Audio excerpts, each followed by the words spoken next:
Hey, this is Ramon. I'm the managing partner of 501k. If you're interested in commercial real estate wholesaling, or if you have any questions, or you would like me to mentor you and teach you how to wholesale commercial real estate, or you have a deal that you'd like us to collaborate on, please reach out. You can reach me at Ask Ramon Questions, and that's questions plural, at gmail.com. I'd love to collaborate with people that watch my content. I have a gentleman right now that I started working with, and we're doing his very first deal. And his very first deal is going to be 7 figures. We should be closing on that here in the next little bit. This could easily be you. Go ahead and reach out. Would love to work with you. Would love to get to know you. Yeah, let's make this happen. Reach out. But for now, let's get back to the video. Hey everyone, got a quick video for you guys. It's kind of on an obscure subject within commercial real estate, right? But it's a very important one. You don't hear too many people talking about it, but it's an important one. I don't think that we need to really go into too much detail, right? If you want to research this further, you can, but really you just got to understand the gist of it, right? Of what we're going to discuss right now. So what am I talking about, right? I'm talking about a phase one environmental study, right? And as always, right, we're playing chess, and I'm going to explain to you guys why it's important for you to understand this and why, if you're playing chess, which you should always be playing chess, right, when you're doing commercial real estate wholesaling, right, looking 3, 4, 5, 6 moves into the future, it's very important. It's essential, and we're going to cover that right now. So, first off, this video is for you if you don't know what a phase one environmental study is. This video is for you if you think that it's worth saving yourself a couple $1,000s, right? And prices vary, but it's also important to know, right, that they're right around a couple $1,000s to get these done. And it'll depend on the property, right? Sometimes it could be a little bit less, a little bit more. But it's also this video is also for you if you have a piece of land that you're looking to wholesale, or if you're looking to wholesale a commercial, right? Certain types of commercial properties. We're going to cover some examples of the types of properties where this becomes pretty important. And also, if you don't want to be perceived as an amateur, right? Because um, especially if you're doing wholesaling like land and certain types of commercial properties, that's going to be one of those fundamental questions, right? That your buyer's going to ask for. He's going to ask if you've already done it, right? And what the results are, and they're going to ask for a copy of your phase one, and you got to know what that is, right? So you don't want to be perceived as an amateur. So I'm just going to go ahead and give you kind of the basics, right? Because you don't have to be. These reports are very extensive, and I've seen reports, right? Phase one environmental study reports that are like, I don't know, 40 pages, 50 pages. You don't have to be an expert on everything that's there, right? What really matters is whether or not it came back positive or not, whether there's any issues or concerns that you need to address, right? So by the time you're done with watching this video, walk away understanding what a phase one environmental study is, and you'll also understand some of the dangers of not getting it done. So what is a phase one?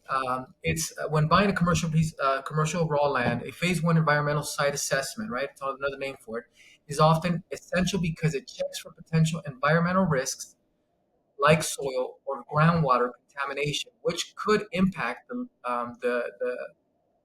camera's in my way. So the value, the safety, or legal standing of your property. Not only that, but it can also affect you financially, right? Financially, it can have a huge impact, and we're going to cover that here in just a moment.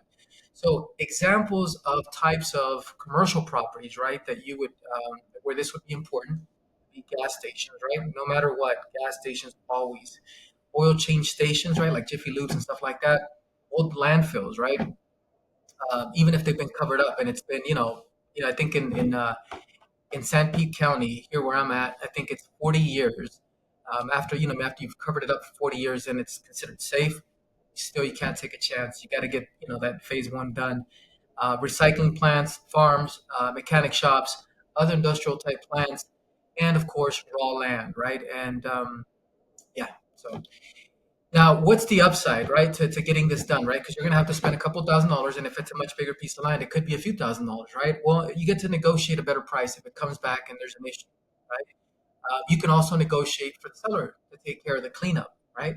And in some cases, it can be so bad, right? The results can come back and they're so bad that the entire deal is trash. Like it's just not worth it, right? And I'll give you guys an example here in just a moment. But sometimes, yeah, the cost of the cleanup could be more than the property itself, right? So also peace of mind, right, for the developer, right? Because you're looking, right, you're playing chess. You got to think about your end buyer, right? What do they want, right? And they want to be able to buy, for example, if we're talking about land, they want to buy a piece of land that they can actually develop, right? And without any issues, prevent any unnecessary complications. So if you come to them, me with a phase one environmental study and it says that it's clean, it's peace of mind for them, but it's also, it shows to them, right? Number five, that you have some skin in the game, right? Even though it's not a lot of money, it still shows this guy, spent a few $1,000s, right, to get this done. It shows a certain level of sophistication. It also shows that that you have some foresight, right? You're thinking ahead and you're thinking about them, right? Because you're trying to protect them, because you're not bringing them a deal with potentially some environmental issues, right? And there's all sorts of things, right? The contamination of the water and the soil is just one example. We're going to cover another example that I came across personally here in the next slide, next couple slides. So let's talk about who's interested in knowing this, right? Who considers these environmental tests important? Obviously, right, like I just covered, your buyer, your developer. It's also important to the owner, right? So the owner of the property, and you can always try to negotiate to see if they're willing to pay for half of it, because it's also important to them, right? If they're really motivated to sell. Now, if they're not motivated, they're just going to go, they're not going to want to pay for half of that. And like I said, it's not a large amount of money, but it can add up, right? If you're trying to do a lot of deals and you're new, right, to commercial real estate wholesaling, it can add up, right, between the earnest money and the phase one. And then if you got to get some other testing done, which we're not going to get into in this video here, it can start to add up, right? So the owner's interested, and you might be able to get them to pay for part of it.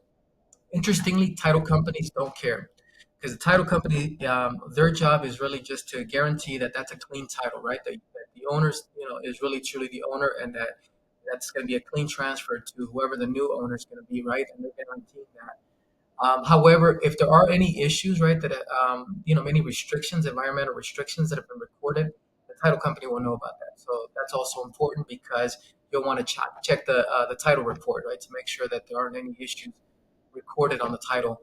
Banks, banks, it's super important. In fact, they require it. They won't give you a loan without you getting a phase one done on certain types of properties. And of course, if you're looking to get a hard money lender to help you out, right, to get a bridge loan, right, to make the deal happen, same thing, they're going to want to know about this. This is important to them.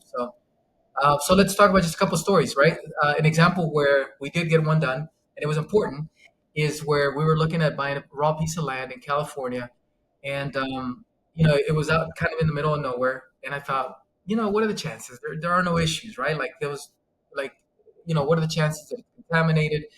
And I was a little hesitant, but we still got it done. And the reason that was so important is because in California, right, out there in the desert, right, and there's a lot of desert.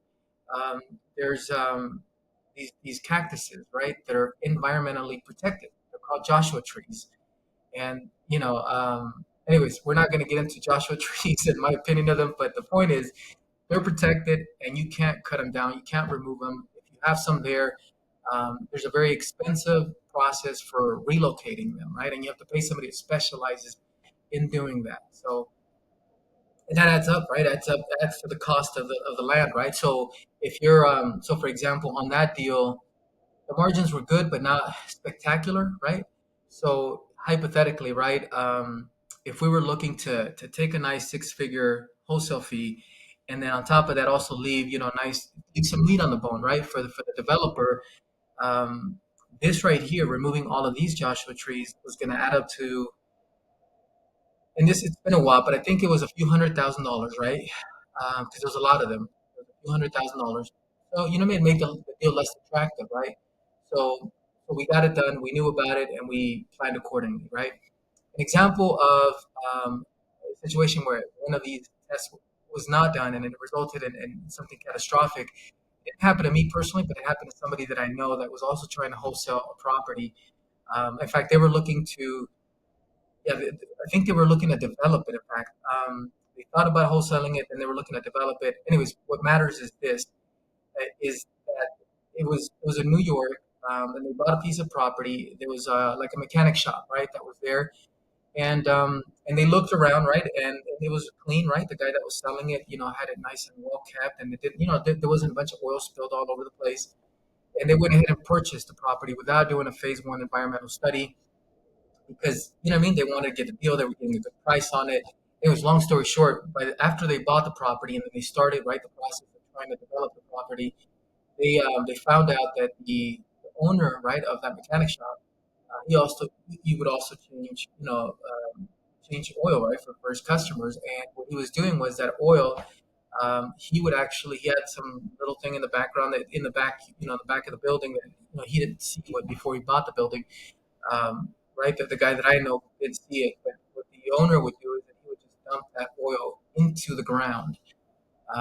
Anyways, that oil, right, had seeped into the soil and had gone down, I don't know how many feet.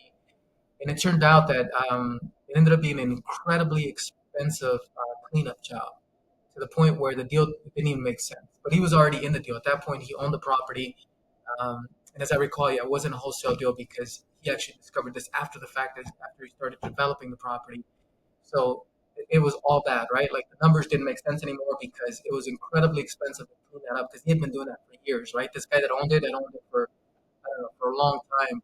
So he had been doing that for a very long time and very expensive mistake. So anyways, some tips here, just real quick. And this is not an exhaustive list, right? But you want to make sure that the numbers make sense before you start investing money into the deal, right? Because, like I mentioned, there's earnest money, and then there's phase one, and then there's there's different types of testing that sometimes you want to do, right, with raw land or with different types of commercial properties, and it starts to add up, right? So you want to make sure that the numbers make sense, right? The seller's asking for a reasonable price before you start doing this, and then you also want to make sure you get the property under contract, right? Because I don't think if you're paying for the entire phase one environmental test and it's costing you 3,000 to 4,000 bucks because it's a bigger property, you don't want to have to come out of pocket and you still don't even have the property tied up, right? It's just, yeah, because it's sellers sometimes are they're fickle, right? So, anyways, and then the third one is if there's any risk of there being any issues, right? Any sort of environmental issues, if you have any kind of doubt, right? Just go ahead and get it done. It's worth it. You got it under contract. The numbers make sense. What's $2,000, $3,000, $4,000 if you're gonna make six figures on it, right? And I say six figures, I mean that's 100,000 is like bare minimum usually on a commercial deal, right? If you're getting a great deal, right, for an off market deal, you should be able to make easily 100,000 when you flip it. So what's a few $1,000s, right? If there's any risk, just get it done. Don't take any chances. Anyways, hope this was helpful. If you have any questions, go ahead and reach out to me. I'd love to talk to you. I'd love to, put you through our course where we teach you how to do commercial real estate wholesaling. You can reach me at, Ramon at 501k.com, or you can shoot us a text at this phone number. And yeah, would love to work with you. Would love to help you out with your first deal. Hope this video was valuable to you, and look forward to seeing you in my next one.